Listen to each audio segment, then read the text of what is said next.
Greetings, and welcome to the Graham Corporation third quarter fiscal year 2026 financial results conference call. At this time, all participants are in a listen-only mode. A brief question-and-answer session will follow the formal presentation. If anyone should require operator assistance during the conference, please press star zero on your telephone keypad. As a reminder, this conference is being recorded. It is now my pleasure to introduce your host, Tom Cook, Investor Relations. Thank you, sir. You may begin. Thank you, and good morning, everyone. Welcome to Graham's fiscal third quarter 2026 earnings call. With me on the call today are Matt Malone, President and CEO, and Chris Thome, Chief Financial Officer. This morning, we released our financial results. Our earnings release and accompanying presentation to today's call are available on our website at ir.grahamcorp.com. You should be aware that we may make forward-looking statements during the formal discussion as well as during the Q&A session. These statements apply to future events that are subject to risks and uncertainties, as well as other factors that could cause actual results to differ materially from what is stated here today. These risks and uncertainties and other factors are provided in the earnings release, as well as with other documents that are filed by the company with the Securities and Exchange Commission. You can find these documents on our website or at sec.gov. During today's call, we will also discuss non-GAAP financial measures. We believe these will be useful in evaluating our performance. However, you should not consider the presentation of this additional information in isolation or as a substitute for results prepared in accordance with GAAP. We have provided reconciliations of non-GAAP measures with comparable GAAP measures in the tables that accompany today's release and slides. We also use key performance indicators to help gauge the progress and performance of the company. These key performance metrics are ROIC, orders, backlog, and book-to-bill ratio. These are operational measures, and a quantitative reconciliation of each is not required or provided. You can find a disclaimer regarding our use of KPIs at the back of today's presentation. So with that, if you'll please advance to slide 3, I'll turn the call over to Matt to begin. Matt? Thank you, Tom, and good morning, everyone. We appreciate you joining us to review our third quarter fiscal 2026 results. We delivered another strong quarter, continuing to execute our strategy and demonstrate the resiliency and diversification of our business. Revenue increased 21% to $56.7 million, driven by solid performance across our end markets. Results were supported by the timing of key project milestones, particularly within our defense business, along with contributions from our new programs and continued growth across existing platforms. Adjusted EBITDA increased 50% to $6 million, with adjusted EBITDA margin of 10.7%. The year-over-year improvement in profitability reflects disciplined execution, ongoing productivity initiatives, and the scalability of our operating model as volumes continue to grow. Bookings remained strong during the quarter, resulting in a book-to-bill ratio of 1.3 times and driving backlog to a record $515.6 million, up 34% year-over-year. Our backlog continues to provide excellent visibility, with approximately 35 to 40% expected to convert to revenue over the next 12 months. Finally, during the quarter, we completed the technology purchase of XDot Bearing Technologies, an engineering-led firm with patented foil bearing technology and deep expertise in high-speed rotating machinery. This acquisition strengthens our competitive position in an area where performance, reliability, and efficiency are becoming increasingly critical across aerospace, defense, energy transition, and industrial applications. XDot's proprietary foil bearing designs deliver superior performance while reducing development and production costs, and when combined with Barber-Nichols turbomachinery capabilities, significantly expand our ability to engineer and deliver advanced high-speed pumps, compressors, and rotating machines. The integration of XDot into Barber-Nichols is going very well, and we are already leveraging their technology to win future opportunities. Turning now to our recent acquisition of FlackTek on slide 4. In late January, we completed the acquisition of FlackTek, a pioneer in advanced mixing and materials processing solutions, for a purchase price of $35 million, comprised of 85% cash and 15% equity. Additionally, there is an opportunity for additional performance-based earnout of up to $25 million over the next 4 years. The transaction was structured to align incentives, generate attractive returns, and preserve balance sheet flexibility while bringing into Graham a highly differentiated and scalable engineered products business. FlackTek adds advanced materials and processing as a third core technology platform for Graham, alongside our existing strengths in vacuum, heat transfer, and high-speed turbo machinery. The company is a recognized leader in high-performance bladeless centrifugal mixing, serving mission-critical applications across defense, space, energy and process, and a broad range of advanced industrial markets. With approximately $30 million of annual revenue and more than 2,500 units installed globally and a deep portfolio of proprietary intellectual property, FlackTek brings both scale and durability to our portfolio. Additionally, FlackTek will bring our overall revenue mix closer to our long-term goal of 50% defense and 50% commercial, as approximately 60% of their sales are into the energy and process market, 15% to defense, and 10% to the space market. A key element of FlackTek's value proposition is its large and growing install base, which drives predictable, reoccurring demand for consumables, accessories, and services. This creates enhanced revenue visibility, strong customer retention, and attractive lifetime value economics, while complementing Graham's existing engineered-to-order and project-based businesses. Within the FlackTek portfolio, the Mega product line stands out as a category-defining platform with the potential to meaningfully expand Graham's addressable market. Mega is the world's only production-scale, bladeless, dual asymmetric centrifugal mixer capable of processing multi-hundred-kilogram batches and in a 55-gallon drum format. It delivers a step change in manufacturing throughput, enabling customers to reduce mixing cycles from hours to minutes while maintaining exceptional precision, repeatability, and quality consistency at scale. The Mega platform has been production validated in mission-critical, safety-sensitive applications and offers compelling customer economics through faster cycle times, smaller footprints, improved capacity utilization, and lower unit costs. Demand for this large-scale mixing platform is strong, with multiple use cases across the value chain and significant expansion opportunities within FlackTek's existing customer base. Strategically, this acquisition significantly enhances Graham's ability to solve increasingly complex customer challenges that require integrated solutions across multiple disciplines. FlackTek's technology fits naturally alongside Barber-Nichols turbo machinery and Graham Manufacturing's vacuum and heat transfer systems, allowing us a more comprehensive, differentiated engineering solutions platform. Together, these capabilities span the full value chain, from formulation and upstream processing through downstream production and quality control, where precision, repeatability, and performance are critical.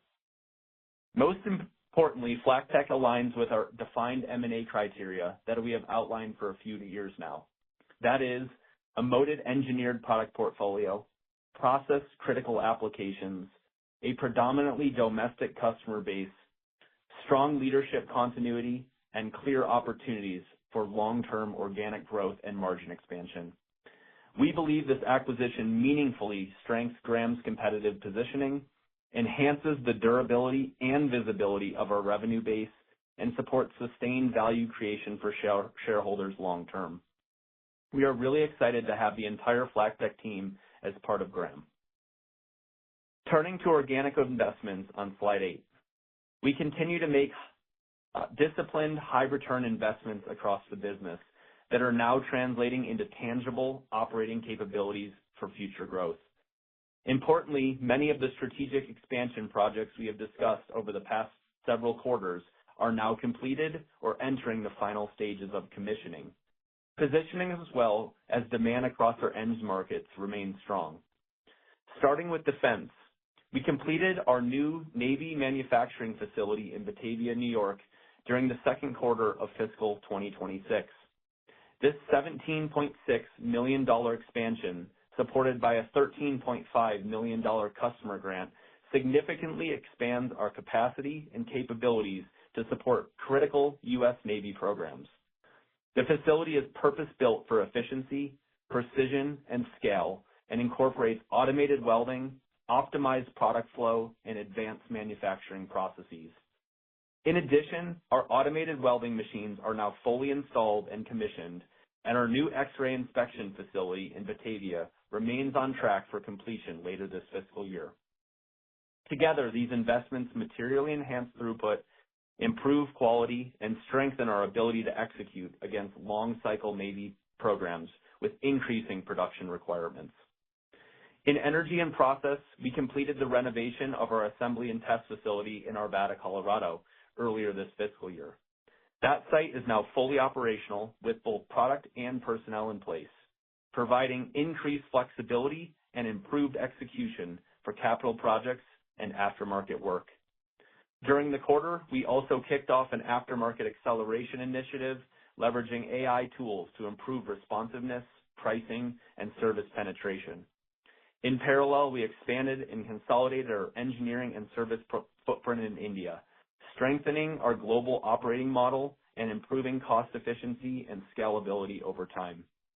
From a market perspective, we are seeing some slowing as it relates to large CapEx purchases driven by lower oil prices, tariffs, and uncertain macro environment. Lastly, in space, we reached several important milestones. Our liquid nitrogen testing capability in Arvada was completed in the second quarter, with the first unit successfully tested and delivered to our end customer. More recently, during the fourth quarter, we completed construction of our new cryogenic test facility in Jupiter, Florida. That facility is now entering commissioning, which will continue through the end of this fiscal year. These investments meaningfully expand our in-house testing capability and capacity, enabling us to support customers as programs transition from development into higher rate production. As we step back, the common thread across everything we've discussed this morning is disciplined execution. We are delivering strong operating results today, while at the same time making deliberate organic and inorganic investments that expand our capabilities, deepen customer relationships, and position Graham for long-term growth. Our record backlog provides meaningful visibility, our balance sheet remains strong and flexible, and our investments are aligned where our customers' needs are headed. The acquisition of FlackTek meaningfully strengthens our technology platform and expands our ability to serve mission-critical applications across multiple end markets, while our organic investments are now coming online and enhance our throughput, quality, and scalability across the entire business.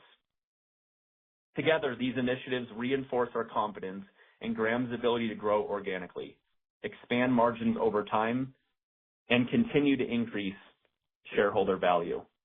In short, we continue to do what we said we were going to do. Steady progress while getting better every day through continuous improvement. With that, I'll turn the call over to Chris for a detailed review of our financial results. Chris? Thanks, Matt, and good morning, everyone. I will begin my review of our third quarter results on slide 10.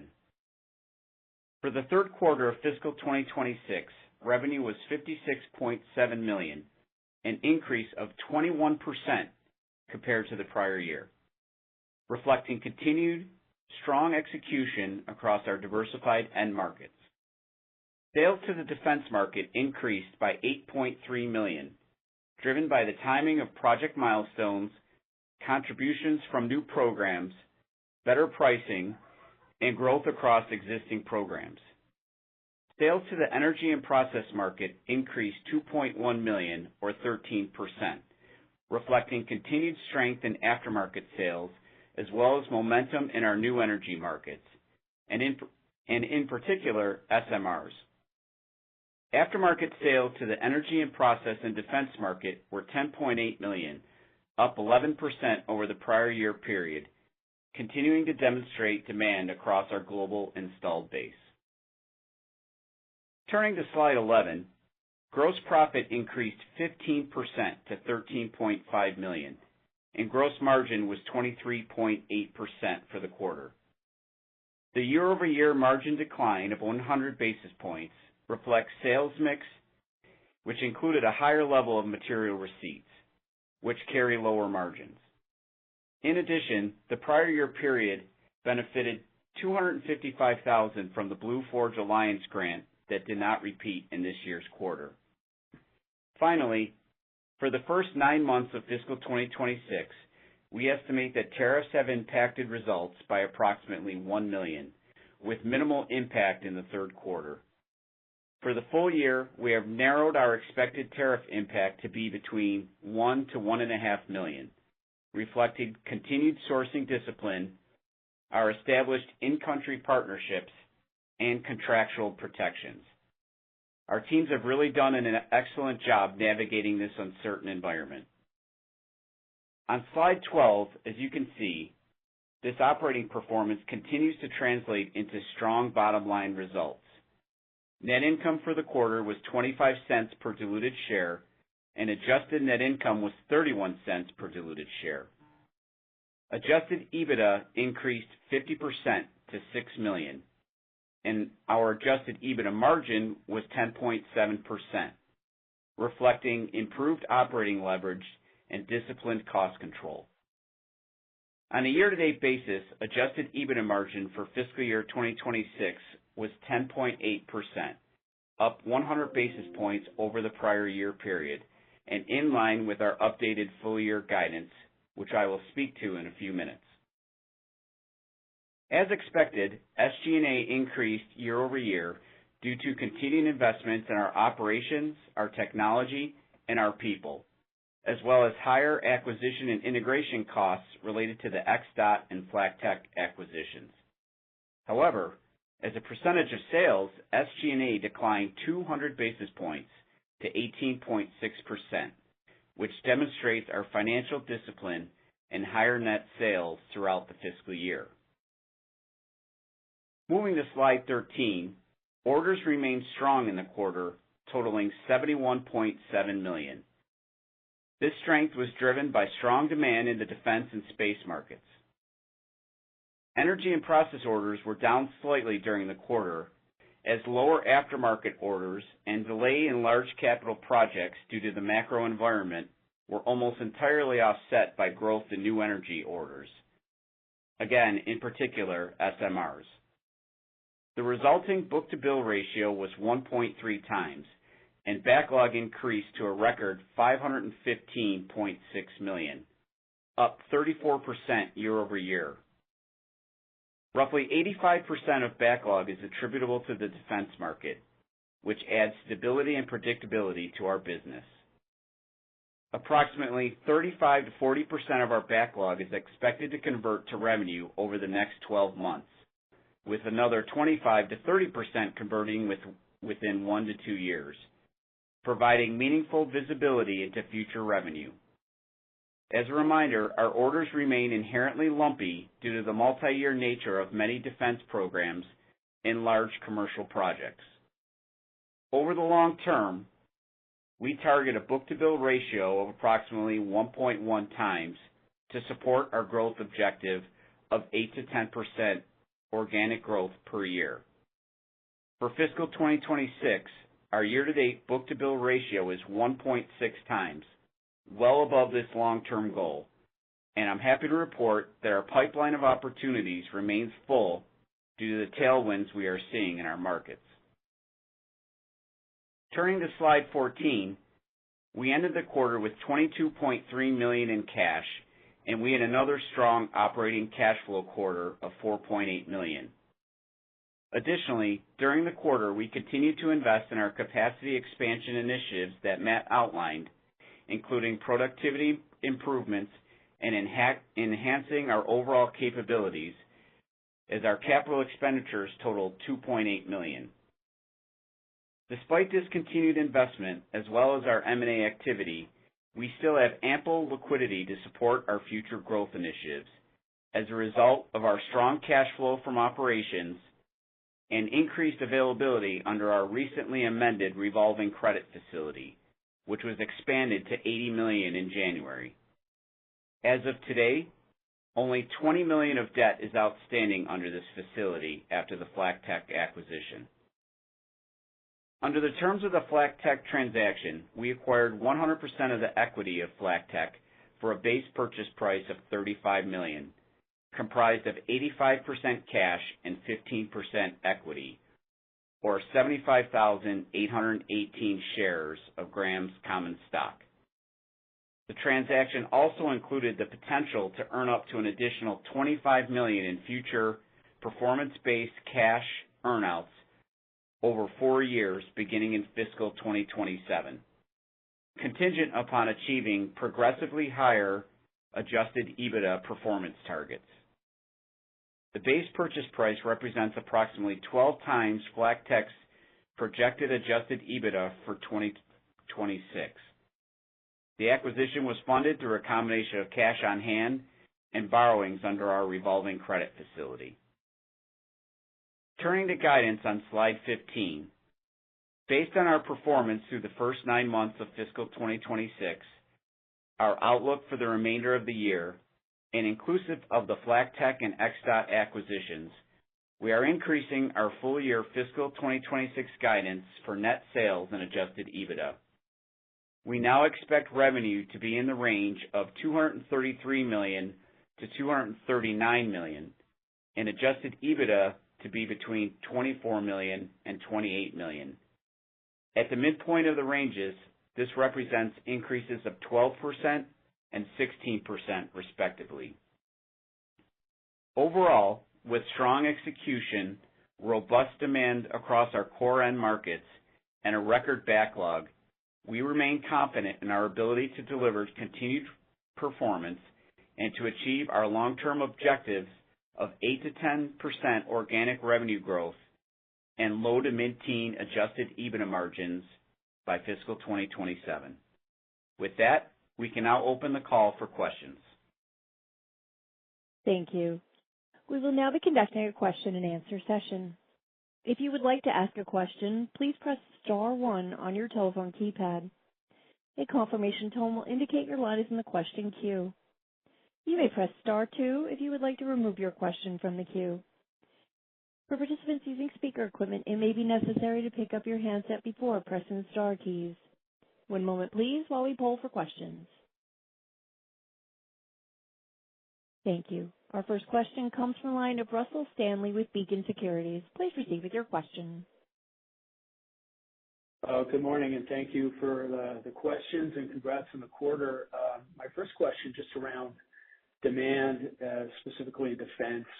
We saw both the major shipbuilders announce plans for significant CapEx increases for the coming year, which obviously not terribly surprising. Just wondering if you're at all surprised by the magnitude of the increases you're contemplating and how you're thinking about allocating your CapEx spend going forward, given their plans for CapEx expansion.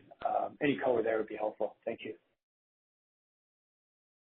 Yeah, Ross, thanks for the question. As you mentioned, the defense platform, specifically on these strategic undersea programs, remain healthy with a lot of demand.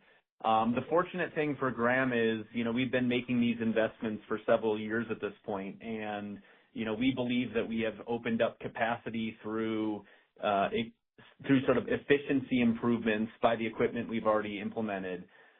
With that, based on the increasing backlog that we've continued to be able to secure, we are also looking at future investments as we move forward. Like we've done in the past, we look to balance that between our own internal investments as well as offsetting that with what's potentially through the marine industrial base. So, Russ, I think the simple answer to that is we'll look to continue to invest at that sort of 7 to 10% of revenue number that we've been over the years, and specifically continuing down the path we've been. We don't see sort of a demand that's unproportional to our past investment portfolio. That's great. Thanks for that. And then maybe moving on to the M&A strategy. FlackTek was your largest buy in some time, and that tends to wake up I think, other potential sellers. I'm wondering, you've described FlackTech as adding a third platform. Wondering if there are other platforms, so to speak, out there for you to add, or should we think about additional M&A focusing on the existing three that you now have? Yeah, great question. So to the point I've been making for quite some time, we've been nurturing these relationships for years at this point. We're looking for folks that want to have skin in the game and really grow with us. FlackTech does offer that third. We have a really strong first at Graham Manufacturing, which has been around for 90 years with vacuum and heat transfer. We continue to have a tremendous amount of opportunity within that business to further grow organically. Within Barber-Nichols, we've done some small tuck-in acquisitions, both technology as well as capability. FlackTech offers that third leg of the stool that's across all of the same end markets, as well as some additional with opportunity for scale. I think as we move forward, we'll focus more heavily on continuing to invest in these three platform focus areas. And then, longer term, as we sort of move out of expansion within those three product platforms, maybe there will be additional. And those additional platforms in the future could come, one, as a spin out from existing business units, or, through an acquisition of a standalone platform.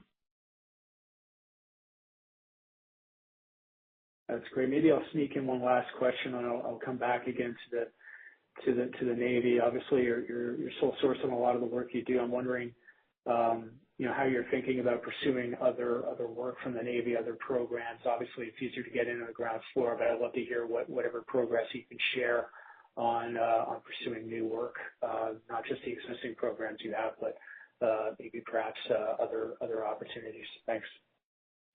Yeah, great question. We're continuing to find that the capability that we have put in the back pocket of the corporation is absolutely needed by end users. Precision fabrication, which tends to be welding and advanced, precision, is a need that's been spoke about in the United States for quite some time. So we're seeing that applicability of those core competencies really, move in a nice direction in pursuing new opportunities. So I'll just say adjacencies of using existing capability. If you look at the Barber-Nichols footprint, high-speed rotating machines that allow for enhanced efficiency or smaller footprint. The world's moving to more power, higher compute speeds, and that requires smaller assets that can do more. So, Russ, I think the sort of simple story is our core competencies are absolutely able to leverage on new opportunities. What we're doing is we're really bolstering our commercialization strategy of technology so that we can, go to our customers and offer the value to them in addition to our typical inbound strategy. So we're taking more of an outbound, let's go tell them how our technology and capability can differentiate and provide them value. That's great. Thanks for the color. Congrats again. I'll get back in the queue. Our next question comes from the line of Bobby Brooks with Northland Capital Markets. Please proceed with your question. Hey, good morning, guys. Thank you for taking my question. First one was just on, you guys had called out growth in existing programs within defense, and I was just curious how that actually looks in reality. Like, are you actively winning more wallet share on current projects, and if so, how? I guess I had the understanding that these projects are pretty set in stone when the contracts were awarded. Yeah, great question. So the first part is it's both, as always with us. We're continuing to see additional scope that's coming from our core capability and programs that we've been on. Examples of that, we're seeing additional solicitations for spare assets and others that we originally did not have in the lens. On the other side of that, we're successfully meeting our customers' end requirements, and that's both in time, speed, quality, everything. And so what's happening as a result of that, Bobby, is yes, we are seeing additional opportunities that are additive to our current scope of supply. And that could be everything from undersea submarine platforms to, laser and radar cooling platforms for directed energy. So it's a combination of both. Got it. That's helpful. And then, Chris, I know you had mentioned, or historically, you guys have talked about it targeting a 1.1 book-to-bill, and that was kind of reaffirmed earlier in the call. But after another outstanding quarter of orders, I'd assume that at the minimum, that outlook has changed for this year since you've already done $280 million in orders, which would be a 1.17 book-to-bill for the full year, assuming the high end of your revenue guidance and 0 orders in the fourth quarter. So I was just curious to get your sense on, and you also mentioned the pipeline remains full. So I was just curious on the thinking of how landing at 1.1 book-to-bill long-term is still the right way to look at it, and any color you could give maybe on how 4Q orders have progressed. Yeah, Bobby, that's a great question. The main reason for putting out the 1.1 book-to-bill long-term guidance is because, when we took a look back at the last 5 to 10 years, that was our book-to-bill ratio. As you know, our book-to-bill ratio can be very lumpy, ranging anywhere on from 0.5 times to 2.4 times in any given quarter. But over the long term, we expect it and we want it to be 1.1. So that 1.1 wasn't meant to be guidance for fiscal 2026. As you pointed out, obviously with the year-to-date book-to-bill ratio of 1.6, we expect to be over that 1.1 long-term target for the year. But again, over the long term, we want it to be 1.1 to support our 8 to 10% organic growth. Yeah, that's helpful. I'll return to the queue. Thank you, guys, and congrats on the strong quarter. Thanks, Bobby. Our next question comes from the line of Tony Bancroft with Gabelli Funds. Please proceed with your question. Good morning, gentlemen, and congratulations on the great numbers. Very well done. You were talking earlier about what would be potential. I know you're working on these 3 strategies right now, the core pillars. You're going to be building up those, but I guess I wasn't thinking about a company like FlackTek for you guys. Could maybe Matt, could you give me like a 30-second pocket lecture on where are these addressable markets that you are, these adjacencies, and sort of what's the scope of these adjacencies that you would, if Graham 5 or 10 years from now, 5 years from now, would want to be in? Maybe you could just sort of encapsulate or talk about that.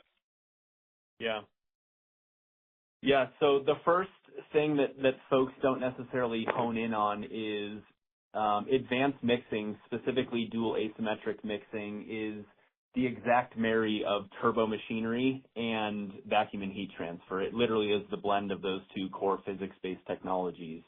So mixing in itself is a really nice platform that couples with our engineering know-how. The next item, Tony, that I'd offer, and this is more broadly, is we love the market agnostic, really differentiated moded technology.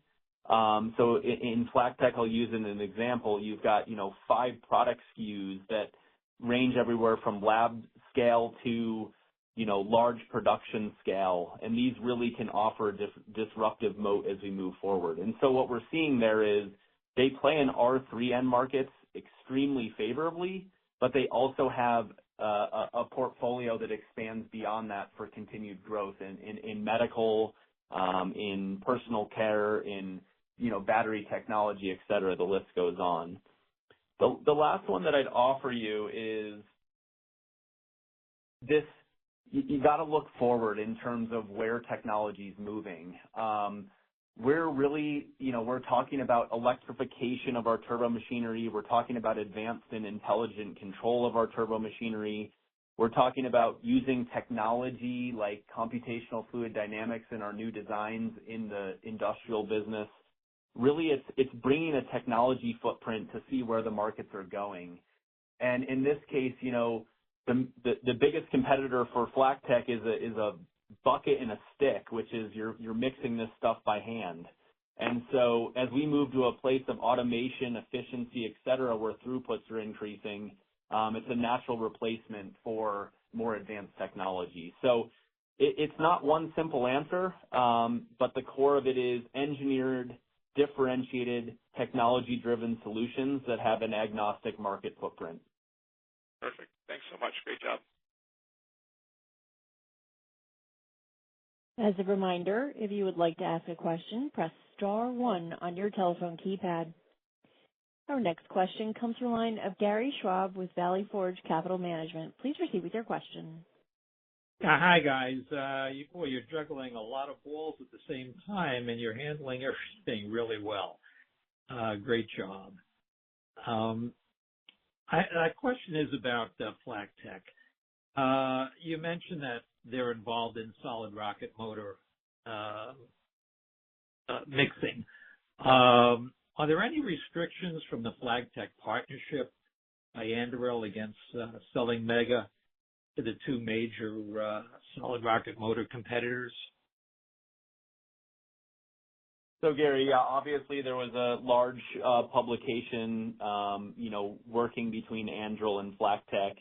And what I'll say is, it was developed by FlagTech for an end use at Anduril.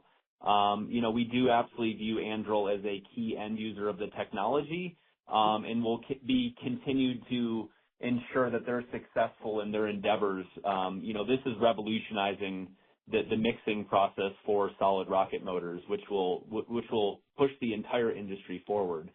What we're seeing more broadly is, once you have one big win in a given area, like energetics, you see a lot of folks start to, come to the surface.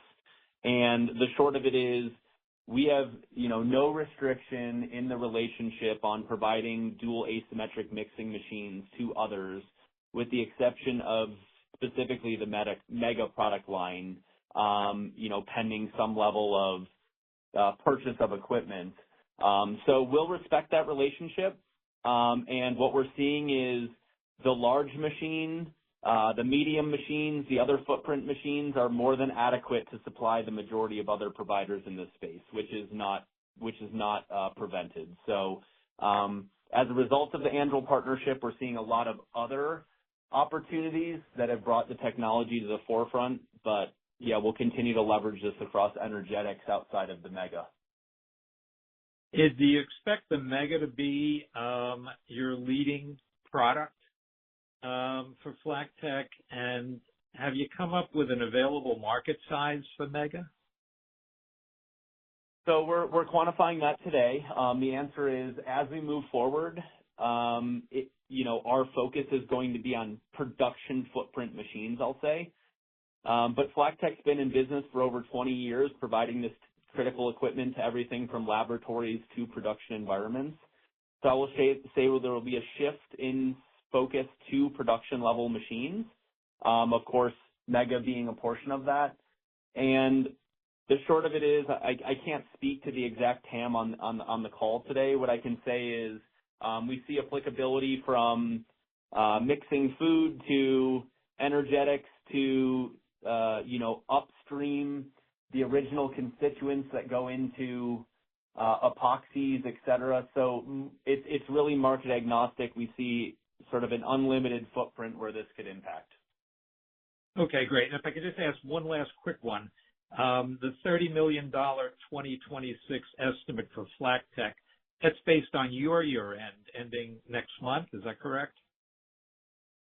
That's the calendar year end for 26. So that's the current run rate for calendar year 26. Okay, great. Thanks, Chris. Sure. Thanks, Gary. Our next question is a follow-up from Bobby Brooks with Northland Capital. Please proceed with your question.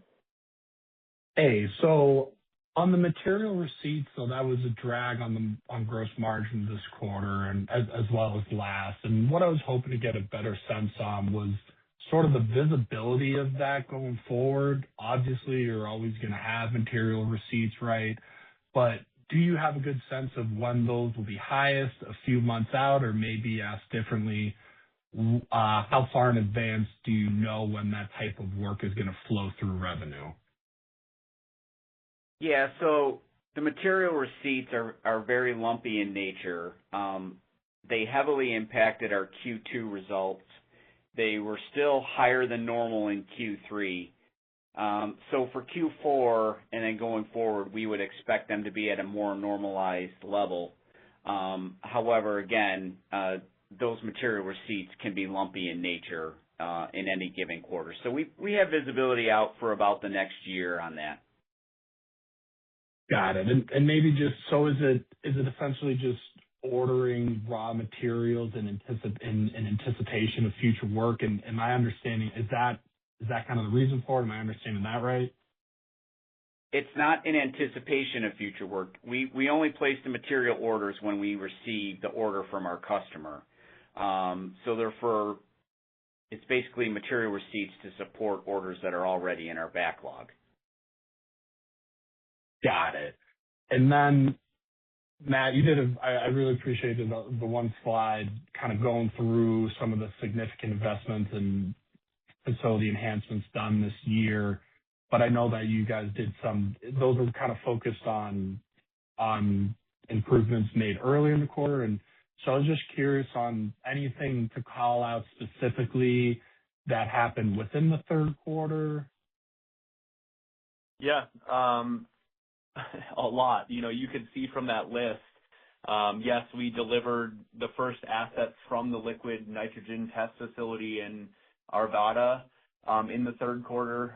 We have brought online, as mentioned, the assembly and test facility, which is now shipping product, as well as the testing area in that facility.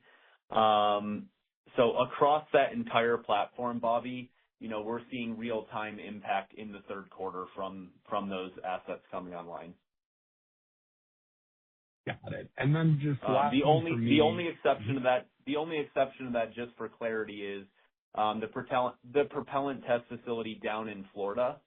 We just did the ribbon cutting, but in the third quarter, that has not started to impact the business. Got it. Thank you for that. Hey, Bobby, with regards to those capital investments, though, right, as we said, they're not going to have a material impact on our fiscal 2026 results. These investments are what's going to help us get to our fiscal 2027 guidance and goals that we put out there.